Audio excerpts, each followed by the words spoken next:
Hey, how you doing? This is JT. Thanks for joining me on the JT Coin Ring channel. Today, I'm making a coin ring out of a 1963 Benjamin Franklin $half for a special member in the precious metal community, Talking Bullion. Stay tuned.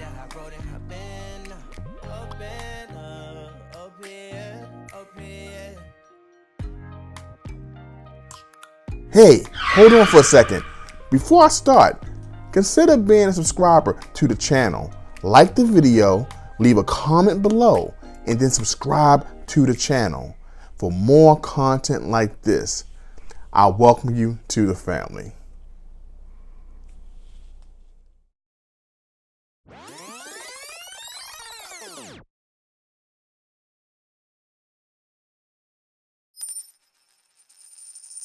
This is the beautiful 1963 Benjamin Franklin $half that Talking Bullion sent me to turn into a coin ring. Ladies and gentlemen, this is when our US coins had 90% silver. Real money.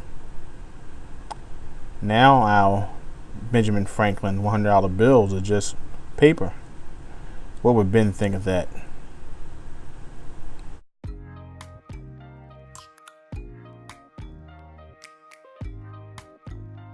First thing that I'm going to do is find the right washer, and I'm going to use this hole punch instead of my Peppy Tools punch because this fits perfectly. So what I do is put the washer in, and then I place the $half in, and this top here, I place this top here on, and make sure it has a snug fit. Okay, and as you see, this will be the center that will be punched out of the coin. Okay, then I pick my die. Okay, and I put some lube on it, and this helps to cut.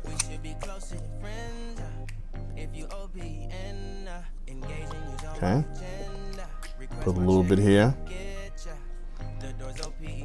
place that in. Next thing is to put it on my 6-ton press, and I start to bring this down. This pressure is what is going to punch the hole in my coin. Okay, I tighten the pressure a little bit more. Make sure I hit some resistance. And there you go. That shake.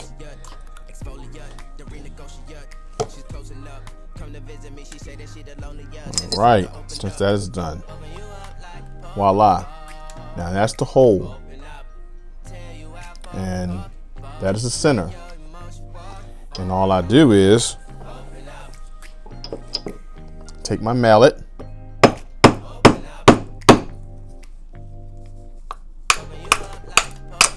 Okay, and the center comes right out.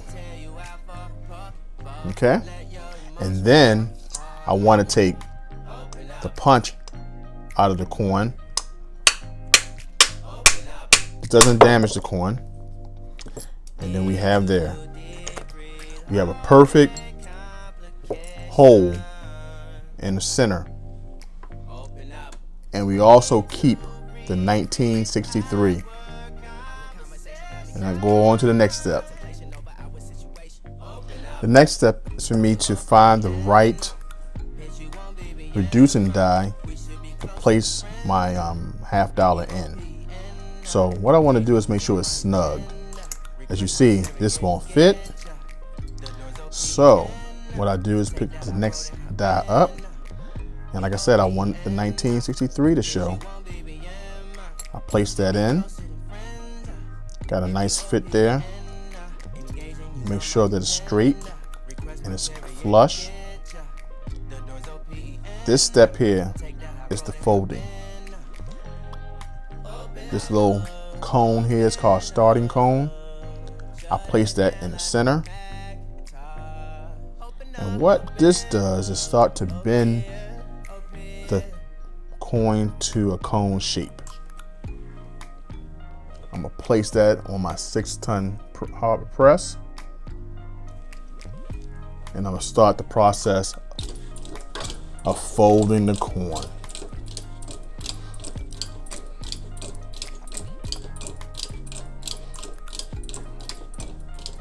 Okay, I like placing something here, like a platform.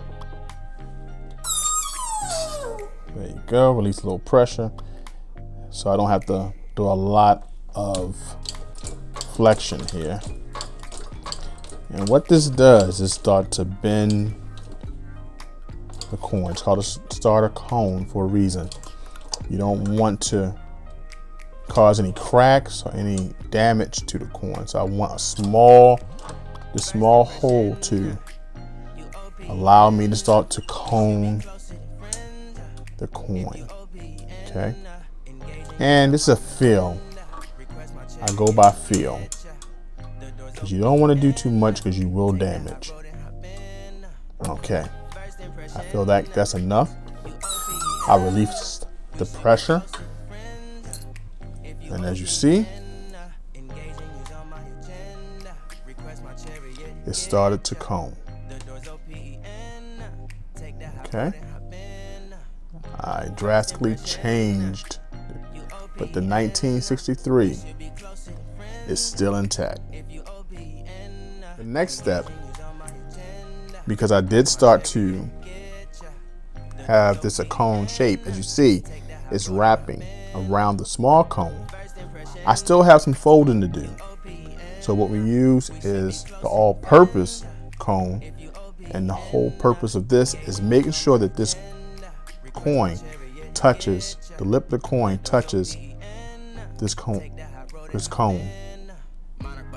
So that's what I need to do. Bring it to a point that it folds around this whole cone. I wrap this cone to make sure I don't damage any detail inside of the coin.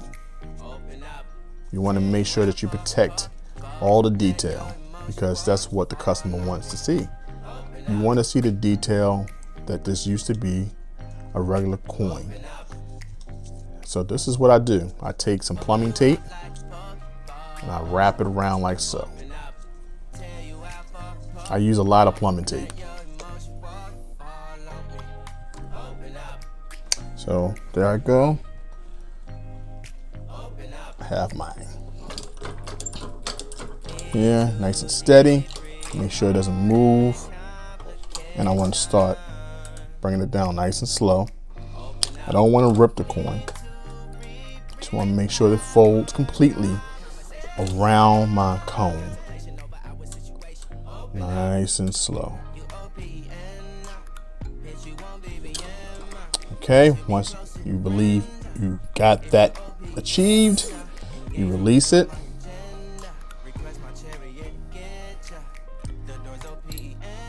And see, it's now flush around that cone. And now this has taken on a cone shape. And the 1963 is still visible.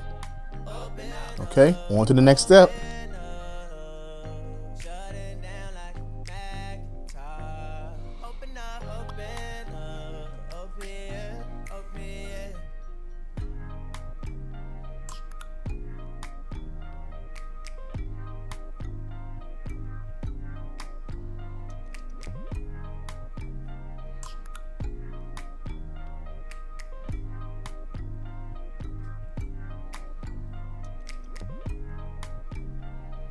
Now the next thing, I have to start annealing this coin because I have to put it on the ring stretcher. The ring stretcher is going to allow me to bring it down further and bring it down to the desired size, which is 11 3/4.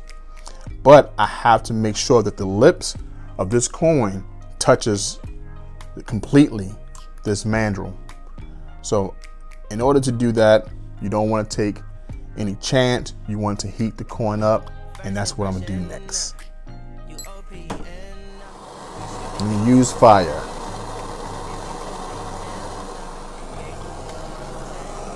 You want to slightly touch this here. This is 90% silver. Remember, it has copper in it. But I want to bring it to a dull red. You may see the green light, green coming. That's the copper.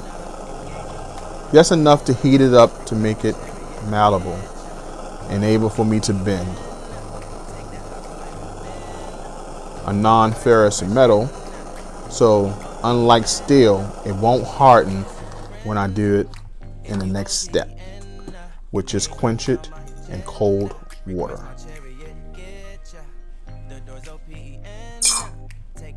Let that sizzle in your spirit. Take it out, and guess what? I'm able to touch it. On to the next step. What I do next is wrap this up in plastic, because as it go down the mandrel, and as you will see, I don't want it to scratch the inside of the coin ring. So what I do is place it on here in the mandrel. Still a little, I'm able to bend it a little because I did heat it up. You just turn it,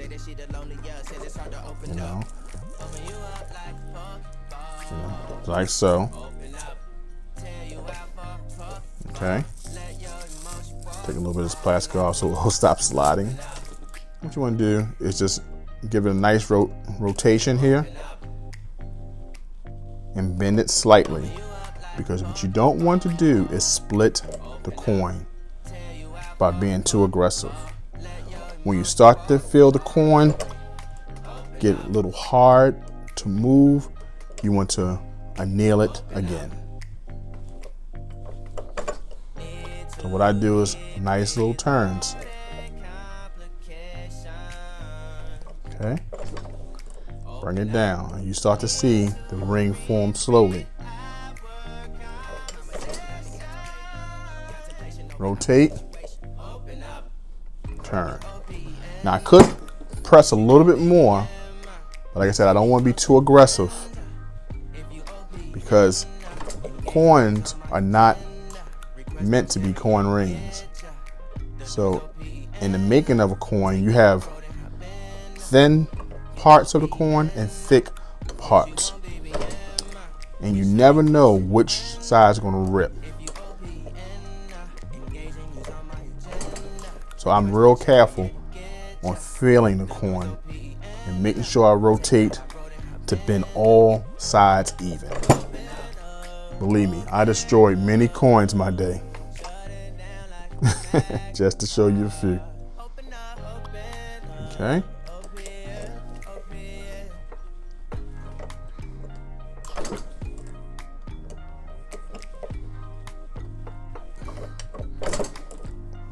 Keep on turning it until you feel you can stop. And as you see, it's slowly moving down, and I'm taking precaution here.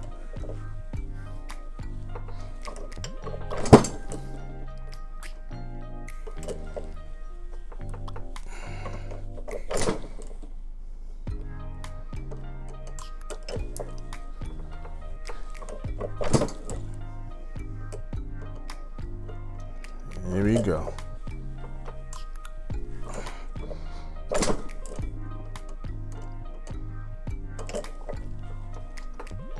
First impression, OPN, we should be close and friends. If you OPN, engaging you on my agenda, request my chariot. And as you see, it start to form a ring. First impression. Okay. What I do next is sand it down. I want to make sure that it's even. And like I said, you want to make sure that your coin ring has no cracks, because that will interfere when it's time to shape.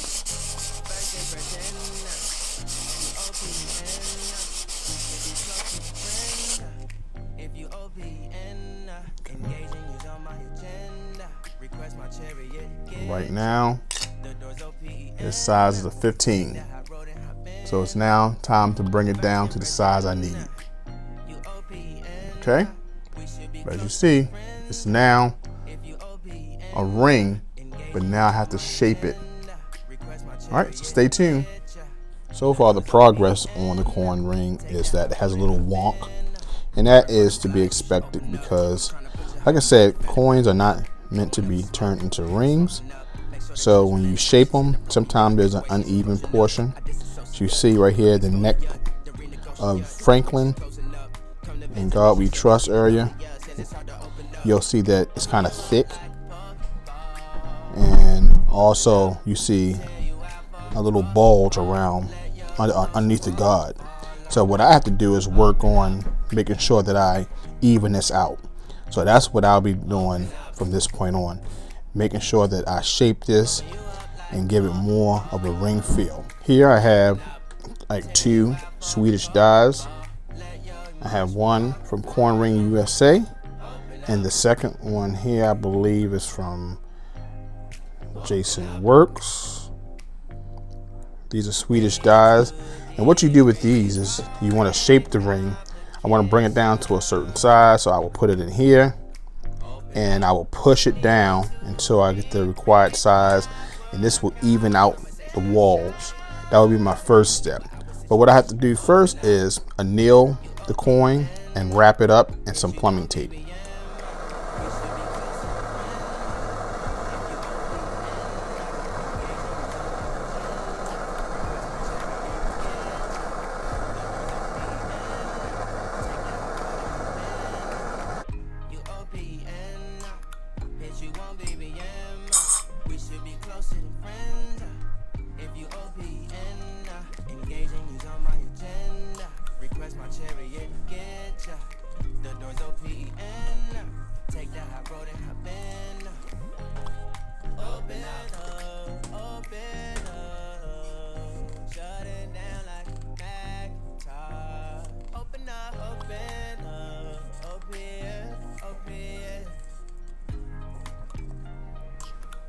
I'm going to put this inside of the Swedish wrap. It's nice and tight. Now I'm going to start pushing it down with my 6-ton press. Place both of these inside of this container. Then I put in the 6-ton press here. Release the pressure. And I'm going to be real careful to make sure that I do not cause any damage to the coin that's inside. But I do want to start the process. So start to crank it down, and as you see, it's starting to move down slowly. And once I get it in there, I want to take it out and turn it around to the opposite side so I can make sure that it's nice and even.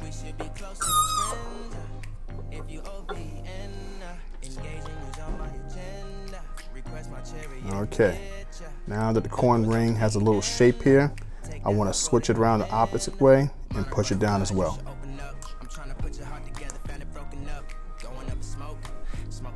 Place it back in. I put this brass container back on top. Now the most important thing is making sure that it's even.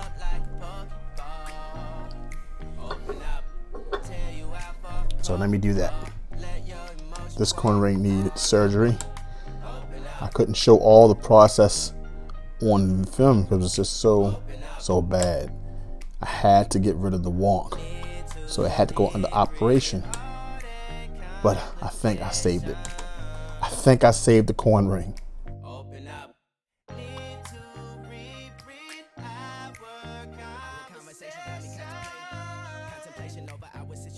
Open up. You OPN, bitch, you won't BBM. We should be closer than friends.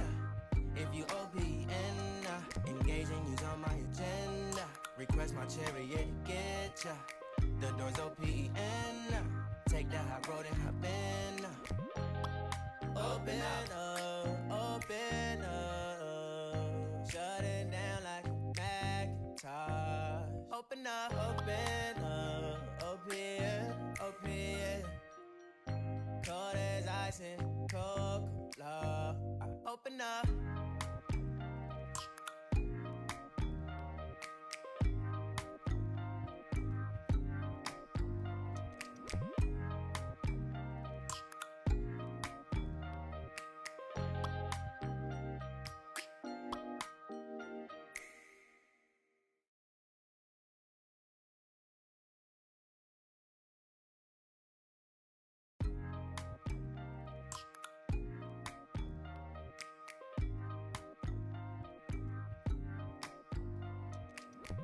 Thanks for coming by for another episode of JT Coin Rings. Come here every Tuesday and Thursday when I drop a new video, and on Saturday for my live streams. I appreciate you so much. Take care, and I'll catch you on the flip side.